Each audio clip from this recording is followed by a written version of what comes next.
Hello and welcome to another 6 Sages Gaming Duel Series. Today we have a match for you out of Ziege Games in Howell, Michigan. On the right, huge thanks to Scott for coming out and playing the Fire Earth Aggro deck. We are all getting set up for the next weekend, so we haven't had a lot of time to put decks together with that in mind. And on the left, I'll be playing the Wind Lightning deck that we had previewed last week that I have to say that I absolutely love because I've always wanted Lulu to be a good backup. And it just doesn't have the support, but it actually gains a lot in the next set where I could see a Lightning Water Lulu control deck popping up, which I am very excited to see.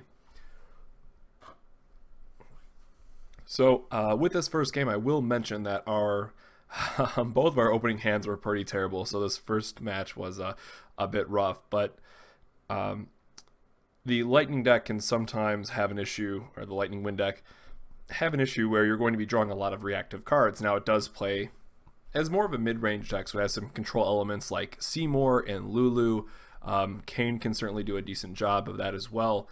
So as you can see my hand, it's Odin, Lulu, Seymour, not a lot of interaction. So here I play the Lightning, lets me 2-drop another Odin, so it's effectively a 4 CP Lightning for a 9k body that I get to play, so it's very hard for, and I knew what he was playing, so that might be a little bit, inside knowledge, but it is difficult for his deck to deal with the 9k unless he has something like a Mustadio, which can just outright kill it, or if he has some kind of battle tricks lined up. So I start with the Lightning just to try to get some kind of aggressive body on board, and you can see I discard a Kate, Sith, a Lulu, and an Odin.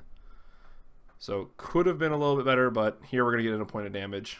And you can see me being a little bummed out because our hand isn't, there's no backups that we can really play. So we're stuck with drawing up to 5, hoping that we can get something on the next turn. And here's where Scott just absolutely punishes me. Now, it did take him a lot of resources, but double Brynhilde to get rid of Lightning. And, I kind of speeded through my turn, and he knows that I'm not going to play anything, so I'm just stuck in my hand, and he absolutely makes the right call to just kill it off. Here we were having some discussion about the benefits of doing it or not, and I just told him, just to keep it, play it out to see how the game would go. Again, there's certainly a case there for not killing it off, so you can have those resources in your hand. And he did mention during the game he wished he didn't do it, but he did, and we wanted to keep this game, as a best of 3. And being a little more fair. Now, I'm happy to see him actually play something. We can get a Seymour on the board, kill his Cecil, and finally play a backup and get some stuff going for us. Cecil is a 7k body that whenever you receive damage, you can deal 5,000 damage to one of your opponent's forwards. The damage from Cecil isn't that big of a deal with our deck unless we're on the strictly Yuffie line. The 1-drop that would die to it. But ultimately, I need to get a backup into play, and I needed to get some kind of field going. So killing a Cecil was just the right move. Scott doesn't have a play here. Few cards in hand, doesn't have anything to even put on the board, so it must be a handful of answers. Here we play the Aerith, just untap the Seymour. And again, my hand was reactionary things or backups that I wanted to wait to play. So not having a win backup here to play like a Yuffie, I forget if I had one in my hand at that time or not, does hurt a little bit, but we are able to play the 3-drop Yuffie instead by discarding a Zidane. An interesting note here, there is certainly reasoning to play the Zidane here because it can't be targeted by his spells or abilities. I went with the Yuffie instead because it does have the S ability that allows me to deal 6,000 damage in any way I choose. Here Scott had a mistake playing the wrong card. He thought he was going to meant to target Aerith instead. Ended up just taking that play back and going for something else. Going to play a guy, so thankfully Yuffie is going to get under it because she can't be blocked by 4 or higher for the 3 CP version. So we get to attack for free here without having to worry about Guy blocking it.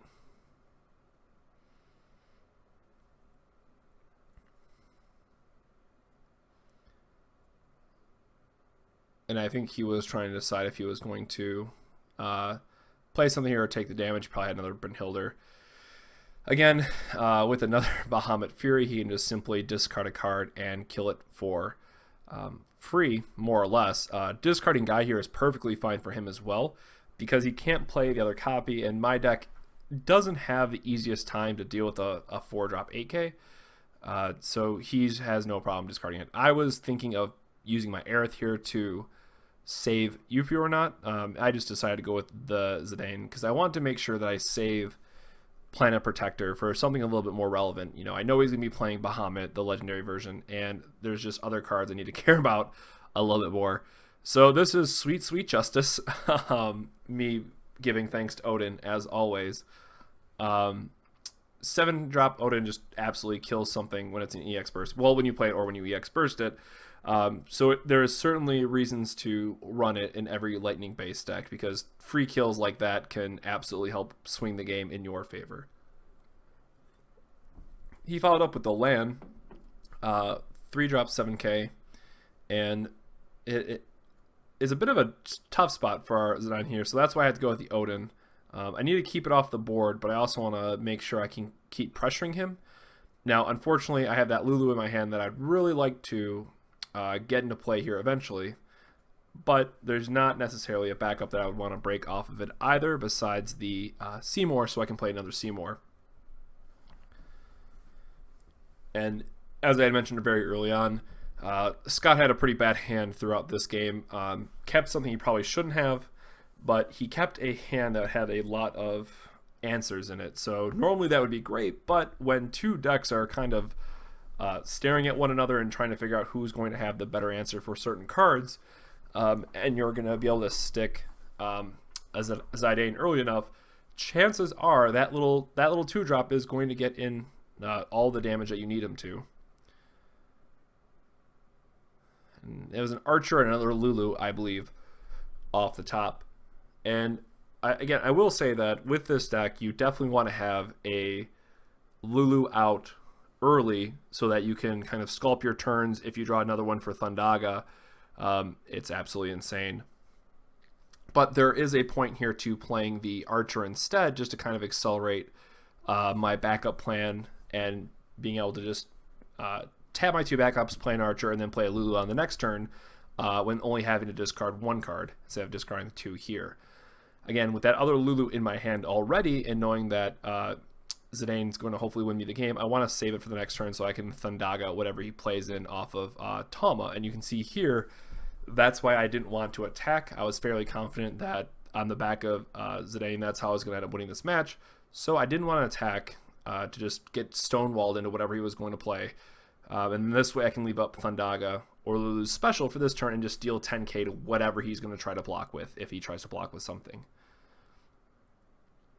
So there goes his 3rd guy. Again, not much from me here. I'm mostly just holding on to the Lulu in case he does play something.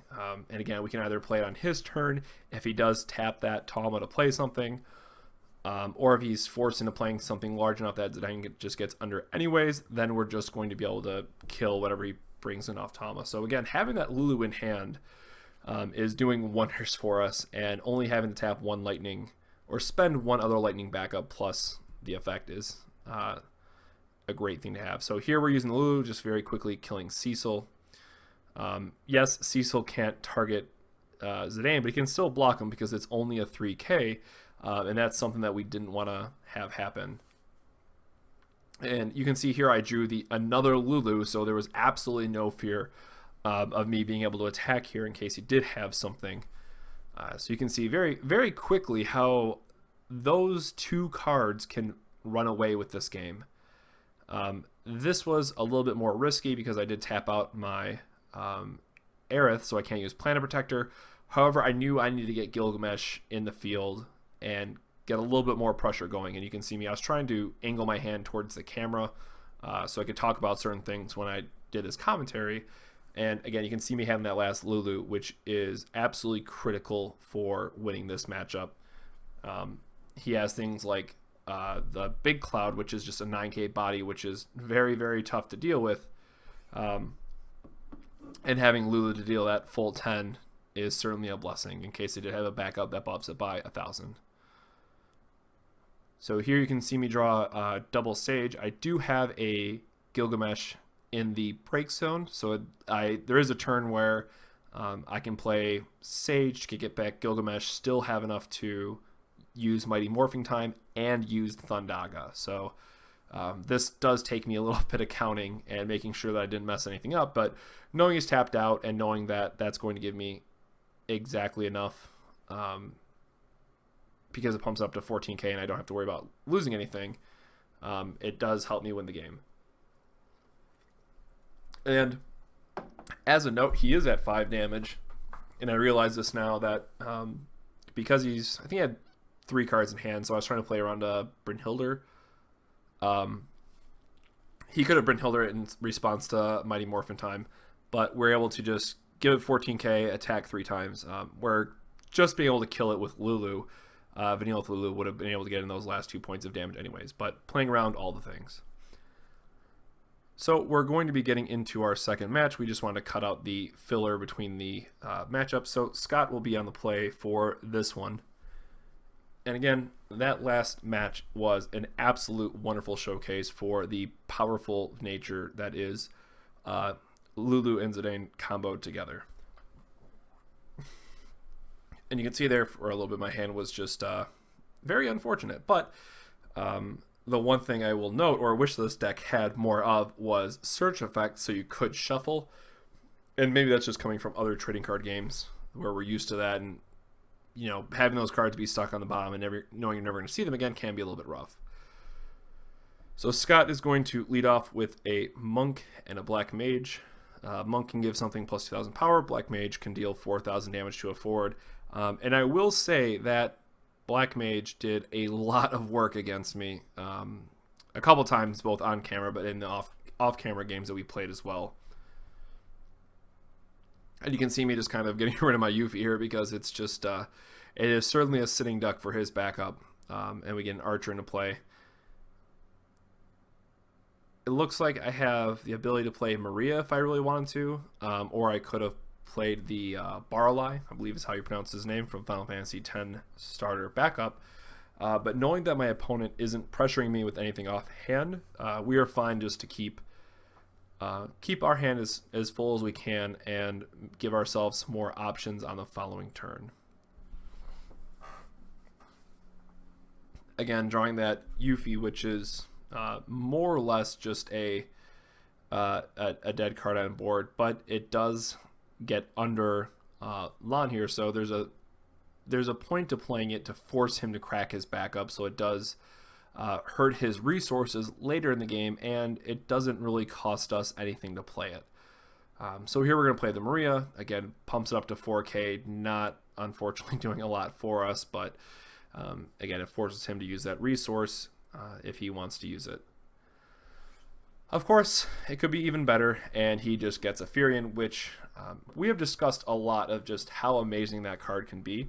When you're able to kill something like a Snow or a Yuffie just to get that off the board and have an 8,000 body behind it is absolutely wonderful, and that did create that very powerful tempo swing for him. And it might look like we're fine, but he has 2 very strong forwards for what those do in his deck that did put us in a little bit of a pressure spot. So we discard Kane, put in a Gilgamesh.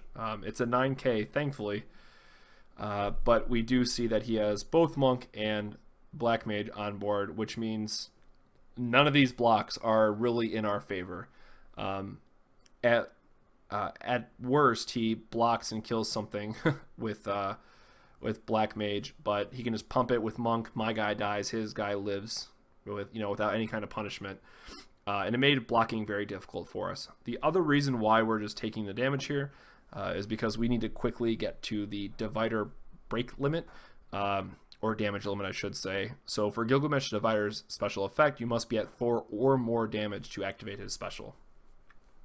Certainly one thing that this deck could use more of is having extra versions. I think it was 3-2 split, if I remember correctly, for Gilgamesh. I'd like to run it the full 6 if it's not already, just for how good it is. And the deck does struggle a little bit with not having enough just pure break effects.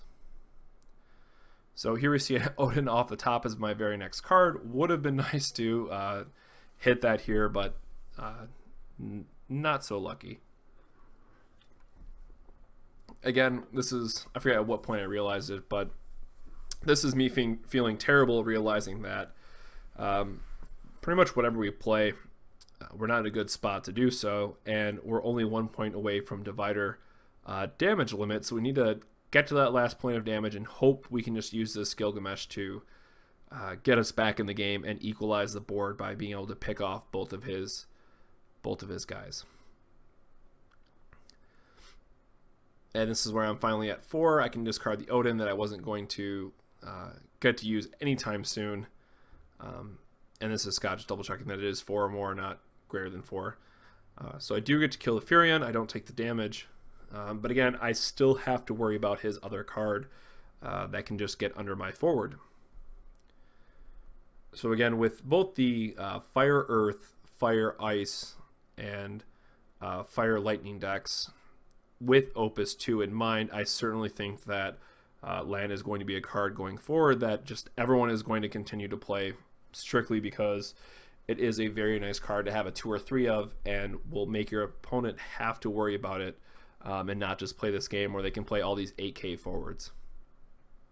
So here he plays a Barret, which in this matchup it's mostly just a 2-drop 6K, but again, keeping in mind he has both Monk and Black Mage for his backups, so he can potentially kill something that's an 8K or even 10K with a 2-drop. Now he can't do it on defense here, but as soon as he untaps with it, he'll be fine to do it. So this is me using Sage, getting back another Gilgamesh, realizing that I need to stick to that game plan and somehow get back into this game by killing off his forwards.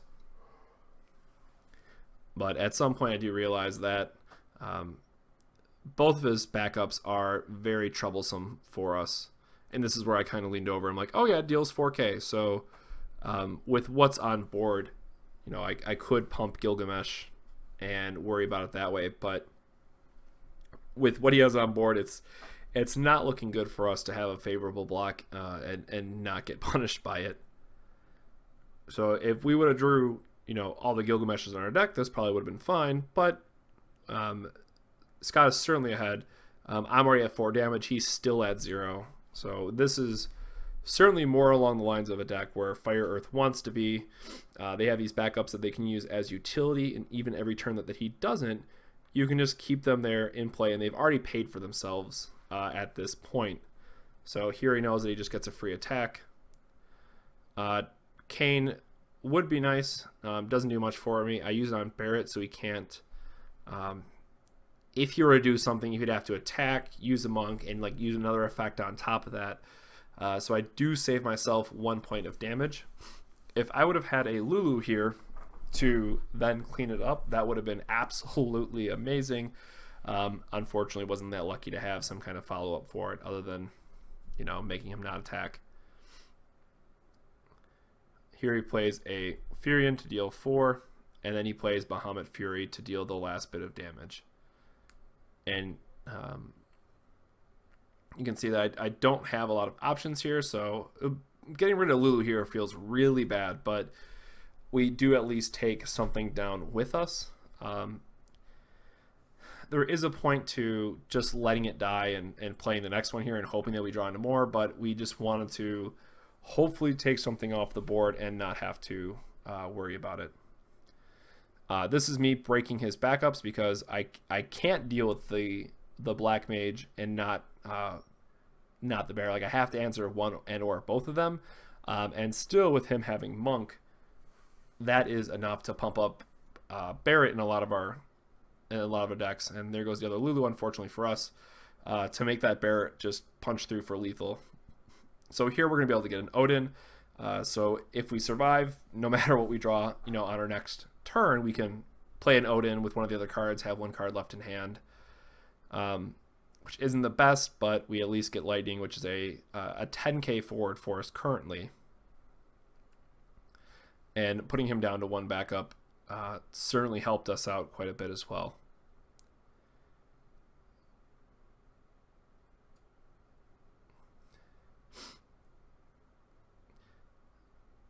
And I can't really see what is in his hand. So I do apologize for that. He kept his hands very close, away from the camera rather.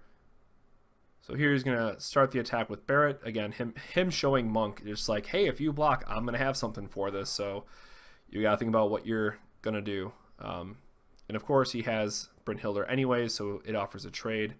No matter what, he would have had to have something there. But either way, my forward was going to die. Hitting Kate Sith there is also all the feel bads because it doesn't actually tap down anything for us.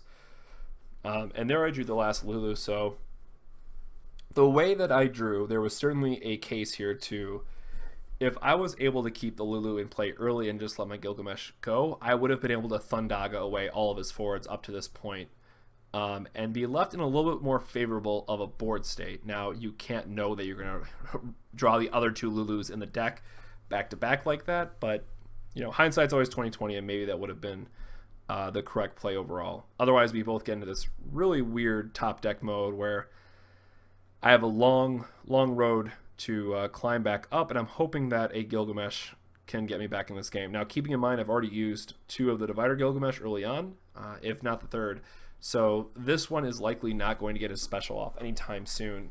And now he plays Vanille, which is just a value attacker because he can make it bigger, and he has Red Mage. So this Vanille is certainly something that we have to worry about. And I asked him at this point how many bikes he has used, or Hecaton Care. He's gone through 2, if I'm not mistaken, through discarding, so there's 1 in the deck. So we basically have to kill Vanille twice here to not have to worry about its effect to come back. And as you saw, I've used a lot of Odins. All my Lulus are gone. There's not a lot of break effects that are left in this deck. And I forget at which point I noticed that he has Red Mage. But it certainly feels bad, and again, it just allows us to get that last point of unblockable damage. So this is where, you know, I have Archer. If I had another turn, it would be great, but ultimately my hand is just bricked with not being able to get anything I want. I could have used Mighty Morphing Time twice, but it wouldn't have done anything for us, really, because he just takes damage, doesn't block. Vanille comes back, he gets in the last point of damage with using Red Mage, so no win condition possible for me there at the end. So lastly, we're going to be going to game 3 now. Another just absolutely terrible hand for me to get stuck with on the mulligan. So those 5 are going to go right to the bottom. Again, it would be nice to see those Odins go back to the top somewhere so we can get those off EX Burst. But I will be on the play, and we're going to be starting off this game with an Archer. I note here about Alexander, the card, the summon I just discarded. I think this card will see a lot more play with Opus 2 around the corner. There is a lot of great 5 and 6 drops. So again, 4 drops are going to be the sweet spot to be, but I can certainly see where Alexander is going to start to see an increase in play. Scott here again, starting off with the double backup.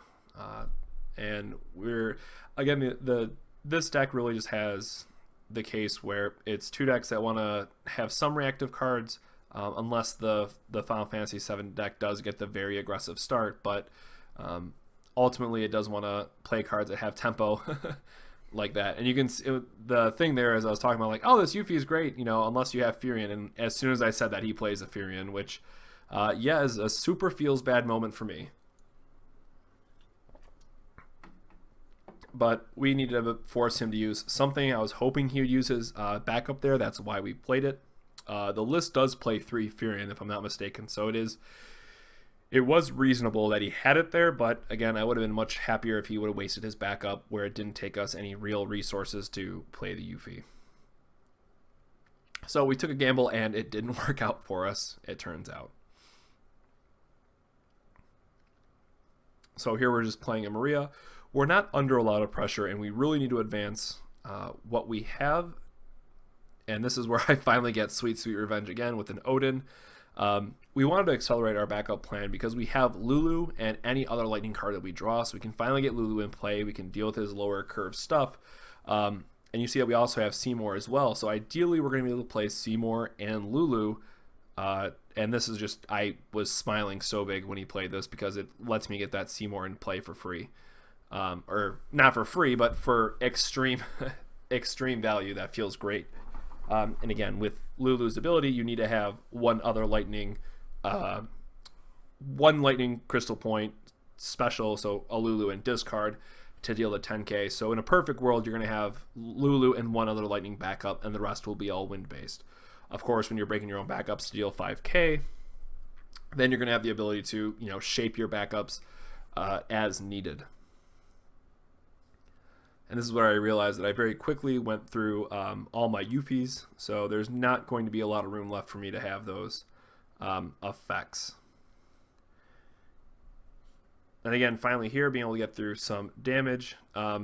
Me being, just looking at my hand, being a bit bricked with utility. So this is where he punishes me, realize that he's a 4K, which again is perfectly fine. We didn't spend a lot of resources to use that. And we want him to lose a backup in the process because it taxes his resources a little bit more. And then we can follow up with a Gilgamesh, which is going to be a nice attacker for us. Nice 8k or 9k now because of Maria. The downside here is we don't have the damage point limit for Divider. So in a perfect world, we would have played Mighty Morphing Time 1 instead. But Gilgamesh can also buff himself by paying 2 lightning crystal points. So that does help us out a little bit. Again, anytime that we're staring down Tama, we have to worry about surprise blockers. That's another thing that we have to worry about, and hopefully he doesn't surprise us with anything when we go to attack.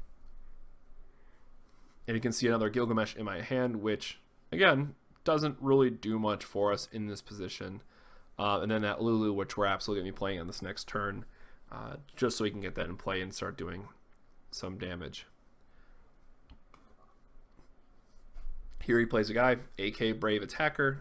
Can't be dull, but that's not really relevant based on what we have. Of course, Kate Sith can't tap it, so that's fine as well, but we're not an ice deck, so guy isn't that big of a deal to us. And this is me just reading over his backup again, making sure I'm not missing anything.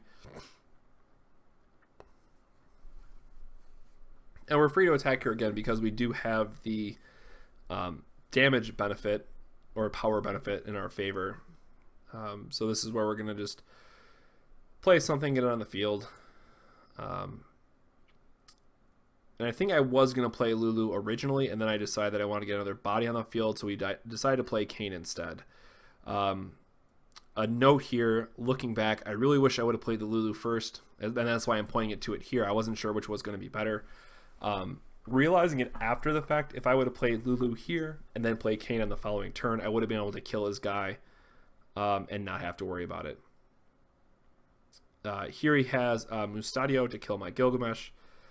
Not terribly worried about it, but it does still feel bad because we can't pump him now, and we did lose that more of a late game kind of card that we want to be using.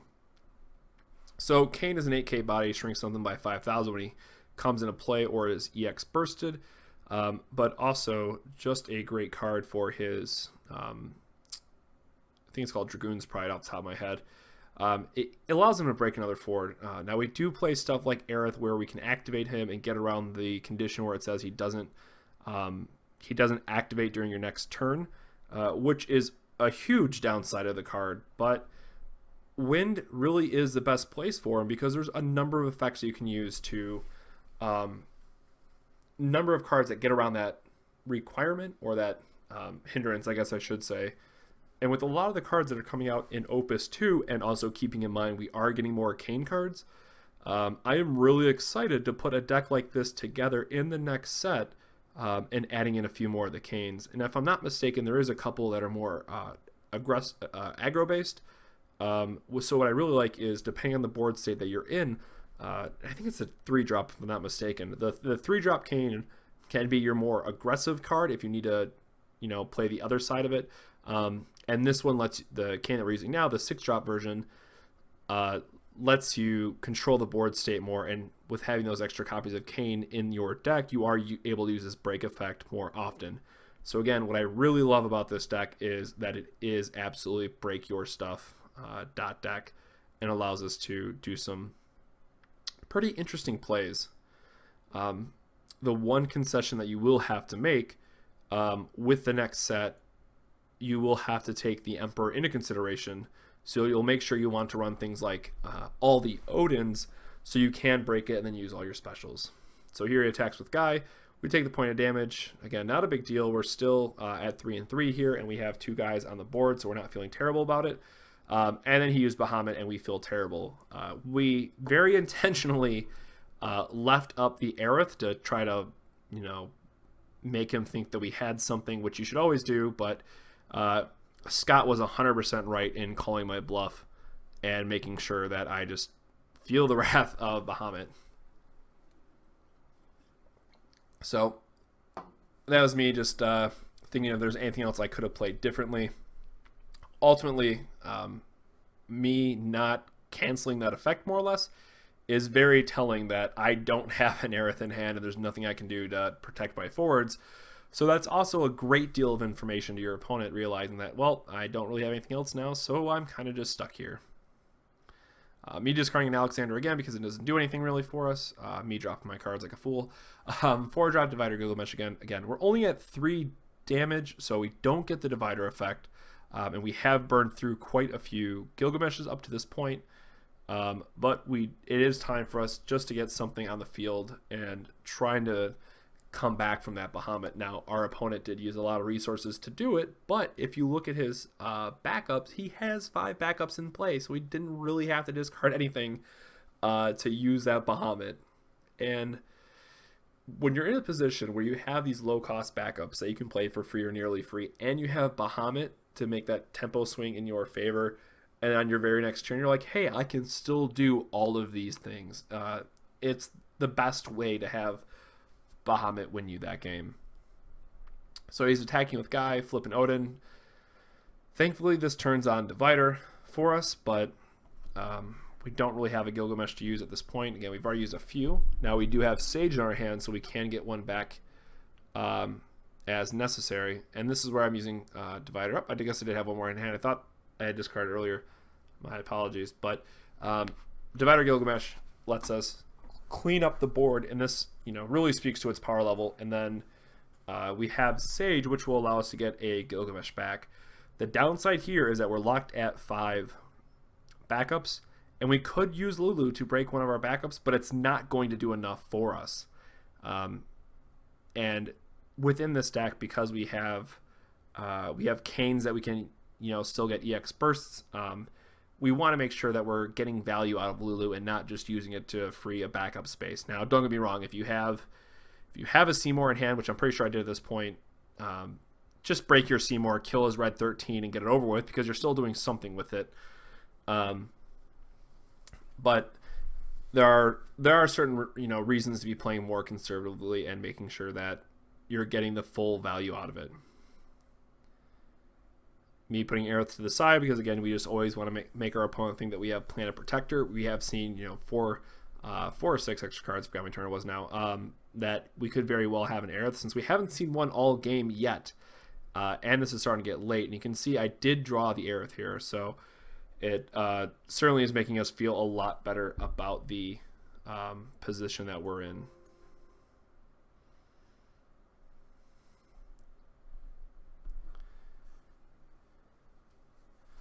And this was me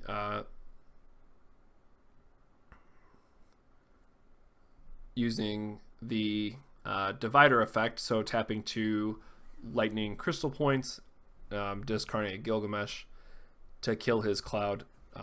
Cloud making his attackers gain plus 1,000 power once they attack, and just being a 9k itself is a really, really strong spot for him to be in.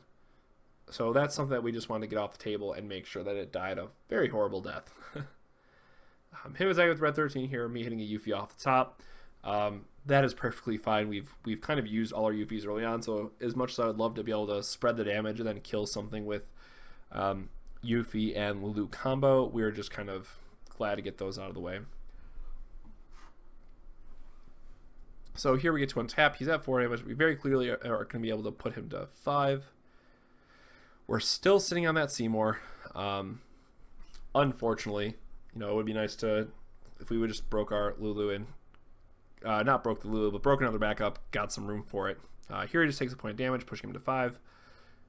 We realize that we need to get some more forwards on, so we play Zidane, which is great here because it can't be targeted by any of his spells or effects. So we get to play this game now where we're showing him, hey, you have to keep that red 13 alive to block.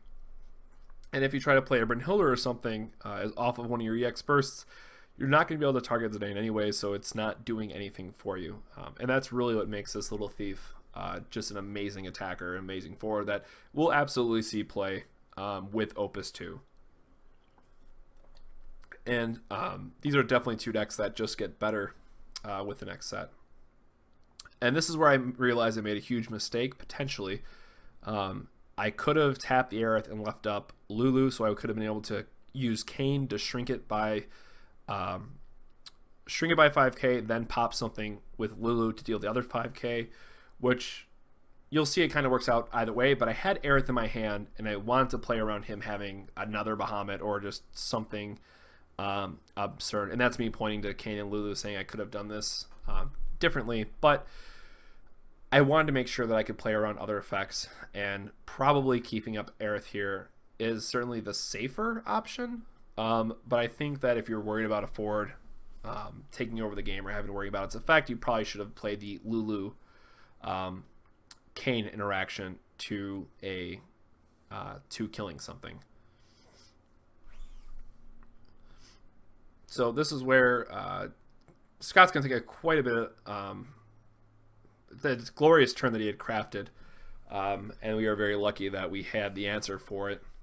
But he is going to do a series of events that thankfully we had the Aerith to protect our hand, and you'll see we're leaving up that Aerith, or if we had killed it, both of them would have ended the game in a similar way for us. But it is certainly great that we had Aerith just to have that little extra protection. And of course, Planet Protector also untaps your guys, which is super relevant as well. So it does give us the surprise block factor.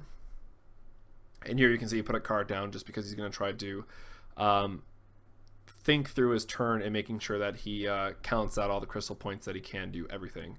Which, again, is something I 100% recommend people do, especially if you're newer to the game.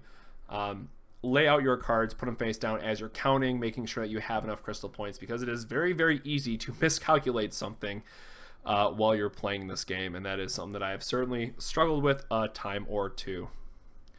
So here you see he's playing Cloud, but he's using Cosmos Memory to deal 6,000 damage to all my forwards, which is why I was super confused for a second. So Aerith doesn't actually protect it because it is a more AoE effect, so Zidane's going to die.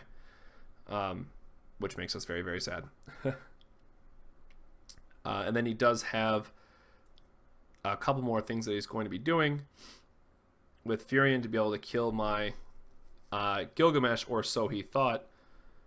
But you'll see that I decide that this is worth fighting over, and lets us keep the Gilgamesh on board, which is bigger than his Furion, and lets us get through these last couple points of damage. So what I draw here is mostly irrelevant, but I hit the Lulu, deal 10k, and end up swinging for the game because he can't hit a Brynhilder or anything that's going to kill me. So thank you very much for watching, guys. I hope you enjoyed this video. Make sure to let us know what you think in the comments below. We'll be happy to get these lists out. Make sure to check out on the channel and bring more games to you from Ziege. So catch you on the next 6 Sages Gaming.